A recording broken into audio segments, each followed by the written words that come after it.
The USDA tracks labor hours on American farms, has been doing it for decades. The data is public, available through the Economic Research Service, and most small growers have never seen it presented this way. Here is what it shows. The farmers making the most money per hour worked are not necessarily the ones with the most land, the best soil, or the most advanced equipment. They are the ones who chose the right crops. Specifically, they chose crops that do not need them.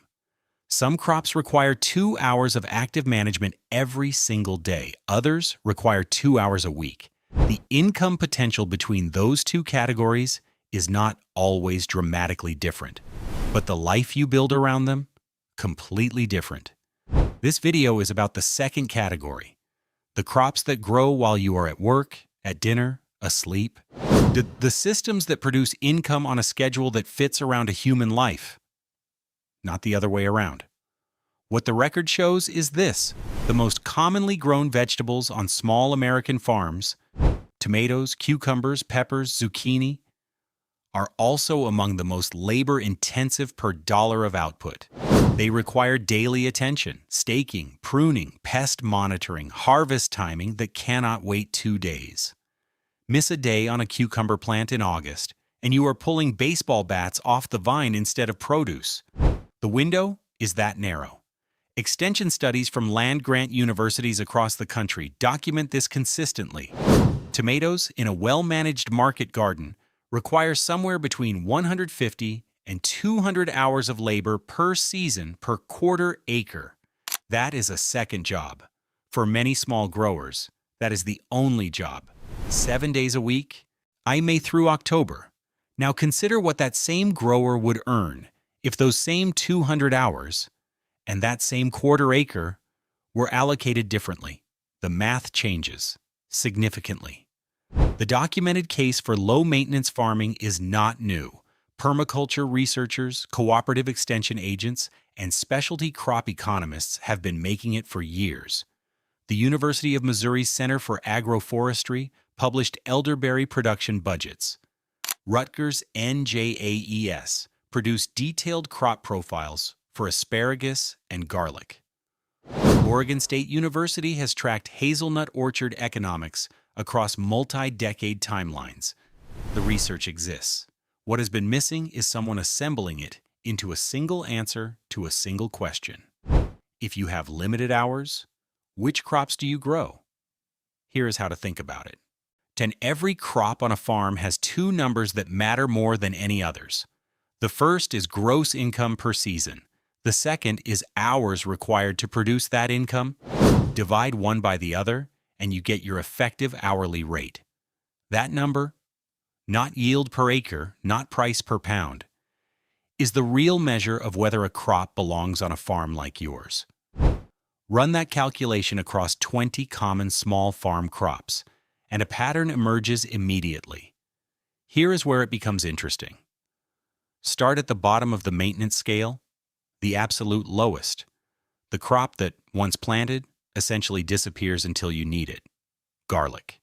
You plant garlic in October. Cloves go into the ground, pointy side up, 3 to 4 inches deep, 9 to 24-inch rows. You mulch with straw.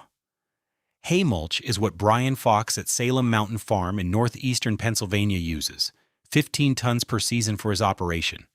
And then you walk away. Through November, December, January, February. The crop is underground, developing, completely unattended. Spring comes. Green shoots push up through the mulch. You weed. This is honestly the main active task with garlic. And in early summer, the hardneck varieties send up their scapes, those curling flower stems. You remove the scapes. That takes a few hours. It also improves your bulb yield. And then you wait again. July, you pull, cure the bulbs for 3 to 4 weeks in a dry, ventilated space. Then you sell. Total active labor per season on a quarter acre, somewhere between 4 and 8 hours. That is not a typo. The income numbers documented by Rutgers NJAES and confirmed by multiple extension budgets. A half acre in year 3 can yield 1,500 pounds of garlic. Sell 1,000 pounds at $6 to $9 per pound at a farmer's market or direct to consumer, and you are looking at $6,000 to $9,000 from that half acre. Specialty and gourmet varieties: Purple Stripe, Rocambole, Porcelain, have sold for up to $25 per pound. The math only improves from there. Garlic does not ask for much. It asks for one good planting, adequate mulch, and a willingness to wait. Follow this through one more step. Asparagus is a perennial. Plant it once, and it produces for 15 to 20 years from the same crowns. 20 years of harvest from one planting event. Think of an asparagus bed the way you would think of a landlord who renovates a property once. Sassens then collects rent every spring for 2 decades without touching a wall. The establishment cost is real, approximately $1,500 per acre, with planting labor running 20 to 30 hours, according to USDA Agricultural Marketing Resource Center data, and you will not harvest a meaningful crop for 2 or 3 years. The bed needs time to develop its root system. But here is what happens after that. Asparagus grows in spring, 6 weeks, roughly April through early June, depending on your region. During that window, you harvest daily or every other day because spears grow fast. But outside that window, the plants send up their ferns, fill out through summer, die back in fall. You cut the ferns down in late fall or early spring. That is essentially the maintenance schedule for 9 months of the year. In Rutgers NJAES states it plainly.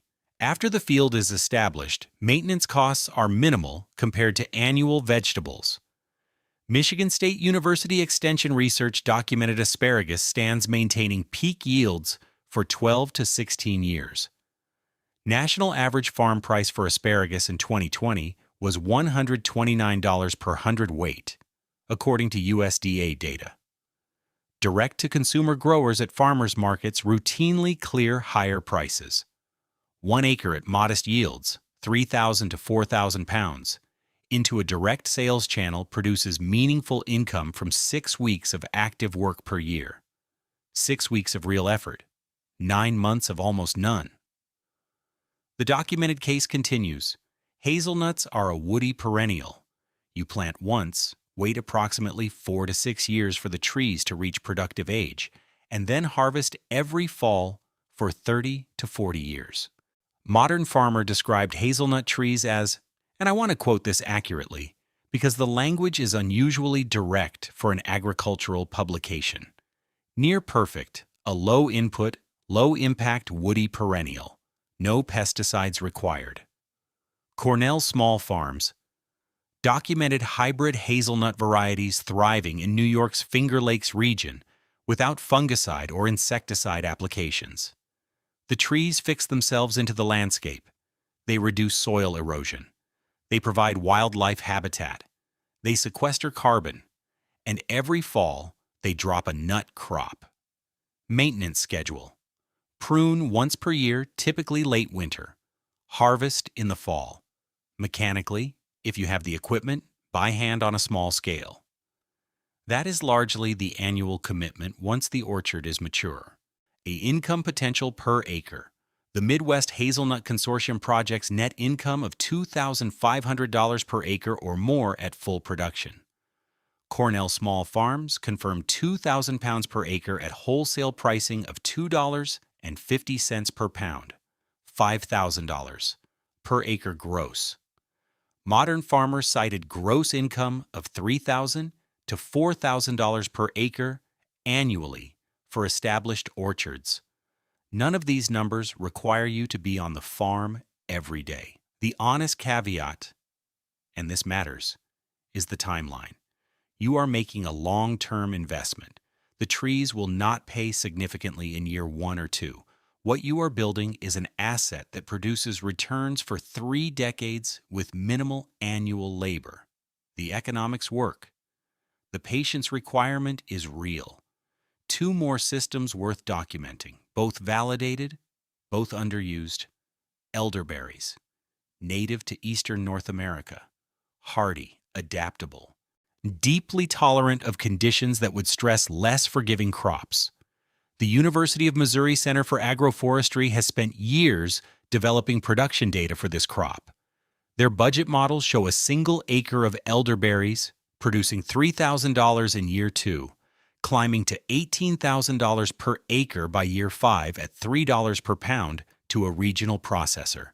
That top number is wholesale.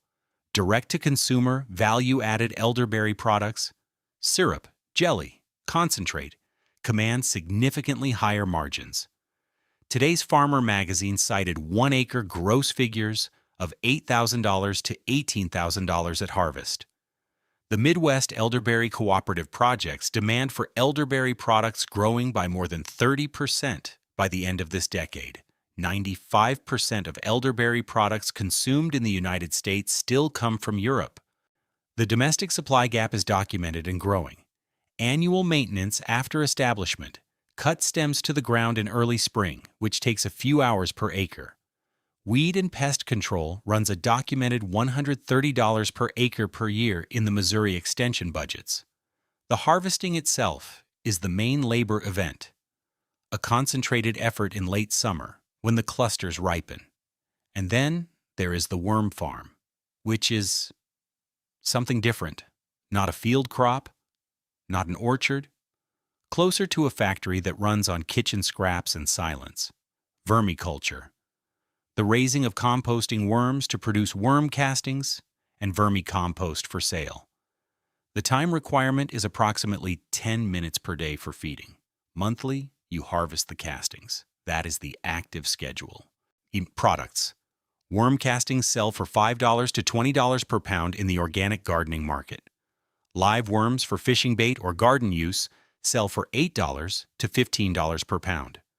A small-scale home operation generates a few hundred to a few $1,000s annually. A medium-scale operation, with some infrastructure and an established customer base, earns $10,000 to $50,000 per year, according to multiple commercial vermiculture guides. Startup cost, under $1,000 to begin. No acreage required. Fits in a barn corner, a garage, a shed. The worms work around the clock whether or not you are watching. The honest picture includes the other side. Tomatoes, cucumbers, peppers. If you have a full-time job, young children, anything else occupying your time, these crops will fight you for every hour you cannot give them. They are not bad crops. They are appropriate crops for dedicated market gardeners who want to farm full-time and have built their schedule around the demands. High-maintenance crops are like owning a boat. The purchase price is almost never the real cost. It is the hours, the monitoring, the daily decisions about water, pest pressure, disease. A tomato plant in August, if you step away for 3 days, will tell you exactly what it thinks of that decision. This is not an argument against those crops categorically. It is an argument for knowing which category you are operating in and making your planting decisions accordingly. If you have 1 hour per day to give your farm and you are growing tomatoes, you will spend that hour managing crises instead of building systems. The low-maintenance crops in this video do not create crises. They create rhythms. A planting season, harvest season, a few hours of pruning, then quiet. Here is the framework worth keeping. Before choosing a single crop, write down how many hours per week you can realistically give your farm. Not optimistically, realistically. Account for work, family, travel, weather days that eliminate outdoor work. What you have left is your actual operating budget, then match your crops to that number. 1 hour per day, 7 hours per week, is enough to maintain a 1/4 acre of garlic, a 1/2 acre of asparagus, a small hazelnut block, and a worm farm simultaneously. That combination, based on the documented income figures in this video, produces somewhere between $2,000 and $8,000 per year from a beginner operation. Scale the land and the infrastructure, and that range expands considerably. 3 hours per day. And now you can add elderberries, blueberries if you want to accept the annual pruning and netting requirements. Maybe a small truck patch of cut flowers or dry beans that tolerate some neglect. The point, and I want to be careful here because I think this is where people go wrong, is not that farming should be easy. It is that the difficulty should be chosen deliberately. You should know, before the first seed goes in, what you are agreeing to. Garlic agrees to 4 to 8 hours total per season. Asparagus agrees to 6 weeks of harvest work per year. Hazelnuts agree to 1 pruning and 1 harvest annually. Worms agree to 10 minutes per day. What do tomatoes agree to? Read the fine print. The income ranges cited in this video are drawn from Extension Research University Enterprise budgets, USDA and documented grower reports. They are not projections from marketing materials or seed catalog copy. Garlic, $6,000 to $9,000 from a half acre in year 3, scaling significantly with specialty varieties sold direct. 1 acre gross income documented at $15,000 to $30,000 in standard production scenarios. Asparagus, modest income in establishment years, meaningful direct sales income from year 3 or 4 onward, documented stand lifespans of 12 to 16 years at peak yield. Hazelnuts, $2,500 to $5,000 net per acre at full production, 30 to 40 year productive life, minimal annual labor requirement after establishment. Elderberries, $3,000 per acre in year 2, up to $18,000 per acre by year 5 at wholesale. Higher in direct and value-added channels. Demand significantly exceeds U.S. domestic supply. A worm farm, side income of $2,000 to $8,000 annually for a well-managed small operation. Medium-scale operations documented at $10,000 to $50,000. Combined, in a diversified small farm with 1 to 2 acres under these systems. A beginner in years 2 through 4 is realistically looking at $2,000 to $8,000 annually. A grower in year 5 through 10 with established perennials and a working customer base can see that number climb substantially. None of these numbers require you to be on the farm every day. The research has been available. The enterprise budgets are published, indexed, and free to access through university extension websites. The data on garlic labor requirements, asparagus stand lifespans, hazelnut income per acre, elderberry demand gaps, none of it is new. What has been missing is not the knowledge.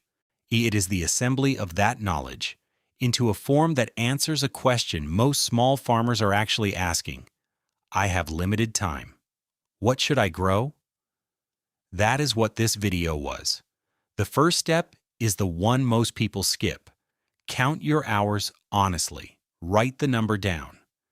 Then look at the crops in this video and ask which ones can live within that number. Design your farm around the answer, not around what you wish you had time for, and not around what looks good in someone else's YouTube thumbnail. The crops that fit your life will produce for it. The ones that don't will consume it. What comes next is yours to decide.